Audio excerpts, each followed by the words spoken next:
Hey guys, I've been tagged by MA0001. He got a hold of me on Facebook, and I finally figured out how to get to my messages, I guess, on YouTube, and he sent me a message to let me know he was tagged. The tag videos that are going around, I think MA0001 said that a guy named Beer in Comics had started it. And I was really kind of wondering how I didn't hear about this guy, considering that he's got he's got a huge amount of subscribers, 51,400 and I don't know, some odd subscribers. Then it kind of made sense because I went through there and it seems like most of his videos that are huge are video games. So so it seems like he dabbles in quite a few things. But anyways, from what I understand, he started this, and there's 5 questions.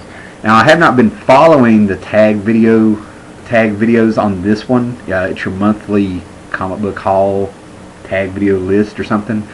And because I kind of collect monthly books different. Last year I may have paid full price for maybe 3 comics. I think the price of comics are outrageous, and a majority of the books out there, for what you're paying, the quality doesn't match such a hefty price, as in slow pace writing, lack of characterization. And it seems like there's, like DC in particular, there seems to be an in-house style where everybody needs to draw kind of like Jim Lee, which nothing wrong with that. Back in the day, everybody was required to draw like Jack Kirby. And then, you know, with Marvel, not a lot of new characters coming up. Not saying there is in DC, but, you know, they just seem to be, you know, every time there's a new storyline, they're rebooting the books. Every year's a Marvel Now, and then Marvel Now, and what's going on. And, seems like some of the better stuff, the more creative stuff, the newer stuff is, you know, coming from everywhere but Marvel and DC. Now, I get my books I get the monthly books that I do get. I do one of 2 things. I'll wait a month, maybe 2 months, and I get them out of a dollar box, 50-cent box, quarter box. Okay, I'm just, you know, that's how I've been doing it for years and years now. Or I am ordering certain things that I know aren't coming around here, or things that I definitely don't want to miss, through a company called Gmart.com. They're a smaller company. I know there's other companies online that you know, probably give the same discounts and stuff, but it's 15% off. And if I accumulate something like $85 worth of books, they ship them for free. And I average getting those about every 4 months. Okay, and I'm already telling you, I'm about to drop doing that, because a majority of the books that I have, that I order, you know, in advance, I've already found them in dollar bins, 50-cent bins. I got Sandman Overture for $0.25, #1, you know, and I'm just kind of like, man, I feel like I wasted money. Now, I'm going to go ahead and apologize because I've got a migraine, or something's going on. I've got a migraine, the light is hurting me, but, you know, want to get through this. I mean, I'm just kind of laying here. Even watching TV and stuff hurts my eyes, and reading hurts my eyes. So I'm just kind of laying here, and it's kind of getting dark outside. I'm like, let's shoot this video.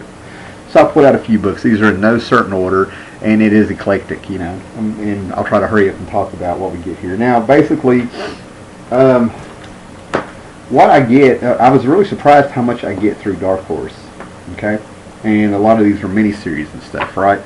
But the monthly books as they come out that I get, Hellboy by Mike Mignola, and I'm real careful with what I get because I prefer getting the trades. I've laid off getting the trades because in the trades that Mike Mignola does, he adds pages to the story. He's never happy with the pacing and stuff that he does in a comic. He likes to go back and kind of retool it.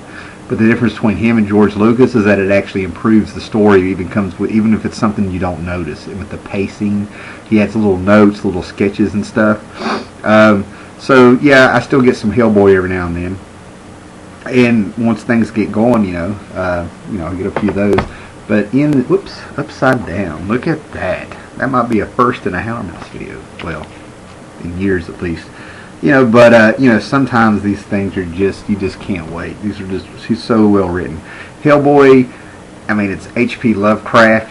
It's Hammer Films. You know, it's a little bit of EC comics with some blue collar, you know, some blue collar values in there and stuff like that. Just in, you know, a big jab of Kirby. big Kirby fist going all the way through some of this stuff that Mignola does, especially in the art and stuff. Okay, and then in the Mignola verse, he kind of comes out with some little series and stuff here, right? You know, like the Sledgehammer 44, BPRD has story arcs, and it's, you know, and I'll get back to answering one of the 5 questions about how, you know, I feel about some of this stuff, right? So, you know, I kind of get those. Okay. Another thing on my monthly list, of course, is nobody's going to be surprised, is Astro City. I am still getting it monthly. I about quit there because I was able to start finding these in the dollar boxes. But the comic shop has cut back on them, and he gets exactly what people order. So the book still is selling at the comic book shop that's around here. And after you go too long with some of these Astro City, you're not going to find them at all. You know, and you know, I push Astro City. You know, just more bang for your buck and stuff. But like I said, I found, you know, I ordered these. I get these online, but I found both issues of #1, both covers of #1 here. I found them for you know, found them on sale in like a 50-cent box. You know. Okay. Great covers, great stories. All right, and then a book that I get that it's bi-monthly. It's been on hiatus for a while. And Eric Powell, it's kind of like an Eric Powell universe, but you know, it's the Goon. All right, Goon is just something you just have to read and experience, man. I mean, there's monsters, there's zombies, there's humor, and then all of a sudden, man, he'll just freaking pull your heart out with heartbreak, and you know, it feels like it's during the Depression era, and kind of throws back to a few things. Just a great book in his own little world, man. It's you know, it's brass knuckles and switchblades and knife to the eye, and then it's just, you know, octopuses and hobos. You know, you just never know what you're going to get. You know, and every now and then he takes a crack at mainstream comics. Eric Powell's a big indie pusher. You know, and you even get like all of a sudden you get a Mexican horror, you know, Mexican horror movie in there with you know, a gigantic like Mexican Godzilla. He speaks Spanish through the whole thing. You know, he'll make fun of some stuff, right? And then he'll come out with stuff like Billy the Kid and his Old Time Oddities. That's a series of miniseries and stuff, and those are just fantastic, really great stuff. A book that I'm continuing to get because I like this old feel. It has like a Gold Key, Johnny Quest kind of feel with the art being feeling like some old pulp novels from the 60s and 70s and stuff. It's 5 Ghosts. That's 4 or 5 and stuff. I've got these ordered up to issue 10 already. But I actually met Barber, the writer on this, and I got the first 3 issues signed. And it's just a fantastic book, you know. Much of a throwback. I mean, I feel like I'm reading Johnny Quest sometimes in a way, you know, yet it's still its own thing, you know, so. Yeah, still getting those. A book I'm dabbling in that's monthly. It amazed me because I didn't realize, oh, here's some more Goon. Apparently I pulled out quite a few. Yeah. La Gata Hombre. Some early issues. Yeah, it was a bi-monthly book. He went monthly for a little bit. And then he went on hiatus, and you know, he's come back and crossed over with Hellboy in there, which was just a fantastic issue. The Vamp Dame Had to Die. Okay, that was cool. Oh, one more. You know, and then you got just some great stuff in here. Creepy stuff. Oh, that's nice fun. And then some books I'm kind of dabbling in. Batman 66 #1. I enjoyed the first issue. I actually ordered this online when my last haul came in. Yeah, just a fun book. You know, kind of retro, its own little universe thing. You know, I'll pick those up as I go along. This isn't the current issue. I think they've kind of restarted it again. I'm not sure, but I actually do get the Batman Beyond Unlimited, or you know, the little Batman Beyond Universe and stuff. Yes, it's based on the Bruce Timm cartoon and stuff. It has the Justice League Unlimited in it. It's got the future Superman in it. Norman Brayfogle pops in there and does some art in it. But it's contained little universe. It's got, you know, 2, I think sometimes maybe 3 stories. Don't take my word on that one in there. And they go from month to month. They pull in the Metal Men and just Batman Beyond. A little, you'll get some stuff from the cartoon, but it's just a tad more serious, you know. just a little bit more serious. It's kind of grown up with their friends and stuff. And we're set in the future. It's just like a little treasure if you're not into the DC 52 stuff. You know, because like right there's the Justice League Unlimited around their little table talking to each other. You know. Just has an old school feel to it. You know, this one, you know, they even bring in the, you know, Green Lantern Corps of the future in there. You just never know what you're going to get in this book. You know, so yeah, I grabbed those here and there and stuff. And a book that I'm hanging in there because I like Greg Pak. Greg Pak did an excellent job on the Hulk. I enjoyed World War Hulk. I enjoyed Planet Hulk. I actually did enjoy the first couple issues of this, which I can't believe I don't have here, man. But Batman, Superman. I've yet to pay full price for any of these either, so that kind of helps. You know, the first couple issues that Jay Lee, a lot of people were really confused about where's Earth 1 and Earth 2 and stuff. That's alright. And Batman, Superman number 5, the widescreen. I ended up getting all of these. I'll answer some more about that. Red Rover Charlie. Love this book. Garth Ennis with dogs in the post-apocalyptic world that's going on as we're watching it happen. You don't know if it's a virus. You don't know if people are turning into zombies like 28 days later. You're seeing it through the eyes of the dog. You know, you can only understand them. Just a great book. I've already talked about this one. Great Legend turned me on to this one. I won a contest. He sent them to me. I never would have read the book. Again, with the DC 52 books, not enough happens in one issue. The pacing drives me crazy where it's so slow, but this one has some structure to it. This is really good. This Charles Soule guy, Superman, Wonder Woman. Really surprised with how good this was. It's a much stronger book than I thought it was going to be. But then again, look at Tony Daniel. You know, he's having to draw in that Jim Lee style. But really surprised me how well these were. Okay, so I'll be putting that to the monthly book. Getting Forever Evil. As long as I keep getting them on a discount, I think I'm just missing issue 3. Get some crossovers and stuff. I wouldn't say it's a monthly book, but I've ended up on the first 13 issues twice so far. And now I'm kind of picking up a few here and there and stuff. But Justice League and Justice League America. Wouldn't say I'm getting them totally monthly, but I'm finding enough to where and cheap, you know, to where you know, I'm getting the good stuff. And I'm not going to say that this really blows anything out of the water. A really good series, it's exactly what I thought it was going to be. Yeah, I'm going to read all 8, and that got a 0 issue, so 9. I think this is an 8-issue miniseries. Again, I've done a video on this before, kind of praising it and stuff, but they took George Lucas's original draft of Star Wars and some of the first designs like in the 70s that we never saw, and he's doing the Star Wars they've done the Star Wars through Dark Horse, where they're adapting that script. Okay. And again, this is something that I have ordered on my Gmart online comic book store, and I found every one of these super cheap already. Instead of just waiting, I did it. And on my pull list, Sandman Overture. I knew this thing was going to be late. I read maybe half the first issue and put it down. I probably won't read this until they're all out because I know they're going to be late. But, you know, there you go. So that's the haul, and I'm pretty sure... Look at that. It's got some damage on it. Nope, it doesn't. Oh, see, now that's just cruel. I thought my book was torn there, and that's confetti. Yeah, that's like an Andy Kaufman joke. Make people think their comic book's damaged. All right, let's see what these questions were. What's your current monthly pull list? I did that. What's your strongest book on the pull and why? I'm going to have to say Astro City, but that's the strongest book. But you also got to understand I'm invested in that book. I've been there from the beginning. I've got the original poster somewhere for where they would tell you Astro City was coming. This is going back to 95, 96.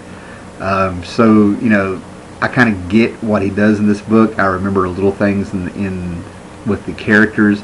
He actually ages these characters in real time. And he's got so many storylines and stuff going, and so many little tiny references. Like, he can have a reference about the Silver Agent in one panel, And then when he finally told the story of the Silver Agent, I can go back and see that. So just because of that Astro City universe that I've been invested in, oh my gosh, something like 18 years now. Is that right? 17, 18? I hate doing math live. So I'm invested in that. For me, that's a strong book because I always get what he's doing. Even when he changes the storytelling, that book is story arcs, points of view, just a lot of variety, yet it always ties into itself. Okay? So yeah, Astro City just because, What's the weakest book? See, that's kind of hard, man. Anything from 52 right now in DC, I consider them weak because I like my stories to have a beginning, middle, and an end. I like them to have an ebb and flow. Part of storytelling is where, exposition in a story, the beginning is kind of supposed to be slow. You might throw in something to hook them. That's what a big action splash page is, I can think of all kinds of comic books where that first page grabs you, and then they kind of introduce the characters and let you know what's going on, and they do the plot, and then you get the climax and you do all the stuff, and those books don't do that. I read 15 issues of DC 52 Green Lantern, and I had followed the Jeff Johns run from like issue 1 to 6, and then picked up in the 30s and got back up with Blackest Night and followed that book all the way to like 67 or 68, and it was outstanding. Same team comes into DC 52, and from DC 52 Green Lantern number 1 all the way to issue 15, I about lost my freaking mind because they were still in space. Hall still didn't have a ring. Sinestro was this. Nothing happened. Nothing happened. I could not imagine investing myself in. I bought them all at once. I lucked up. Maybe 1 or 2 hauls, I got all those. And I just turned around and got rid of them, man. I was like, oh my God, nothing happened. I could not imagine wasting 15 months collecting that Green Lantern book. And it's the same team. So pretty much DC 52 books because of the pacing, the lack of characterization, and the stories just being too slow. I mean, I know they got the trade paperback in mind, but that's ridiculous. What are you considering dropping? None of the books I'm considering dropping. Maybe Batman 66. Just because that's more of a fun book. That's nothing that really gets me excited. It's just kind of cool. But I don't really stick on any book that's just bad. Like the Green Lantern book, I'll get a bunch and read, and I'll get rid of if I don't like it. I'm into shrinking. You can kind of see that some of my shelves are finally starting to shrink where I'm putting stuff on eBay, and I've got stuff over here in stacks. But any current book could be dropped at any moment. From DC 52 and Marvel now. I'm not really getting any Marvel books, and that just happened on its own. Okay. And what are you considering adding and why? I'm going to add, I've already ordered the first issue, but I'm thinking about adding James Robinson's Invaders. I'm not going to get James Robinson's Fantastic Four because, and I don't think James Robinson it was his idea. I think it came down from above, But they've given the Fantastic Four red and black costumes, and I mean that's not the question, but they're giving them red and black costumes. Thus, they look like Disney's / Pixar's Incredibles. And I think what they're doing is Disney have their Marvel movies, Fox has the Fantastic Four movie, and I think it's Disney's way of distancing themselves, the comics and stuff, from Fox in order to kind of passively not give them any support. And if Fox decided to give them red and black costumes in the movie, I guarantee Disney will sue them saying you're ripping off the Incredibles, and that's enough. But James Robinson's Invaders, James Robinson, his Earth 2 books that I dropped after he quit, he was going somewhere with it. Slow pacing, like the character designs and stuff. Again, the pacing of the DC 52 books, not enough happens. No ebb and flow, But James Robinson, even though he's taking the Invaders straight off into space in the Kree, we'll check it out. That's what I'm thinking about adding. I've already got the first issue ordered, like I said. And I think that's it. All right, thanks for hanging in there, guys. I don't know if this is one of my... sorry, man. It was a tag video. I've got a headache, and I did what I could. Did start feeling better while I was doing it. All right, carry on, guys. Oh, and I need to tag somebody. I want to tag GenePaulAcePeter. We talk about pillars of the community and people who have been around for a while and stuff, and a lot of us make more videos on a more consistent basis in a way, so it's easier to kind of maybe remember some of us and stuff like that.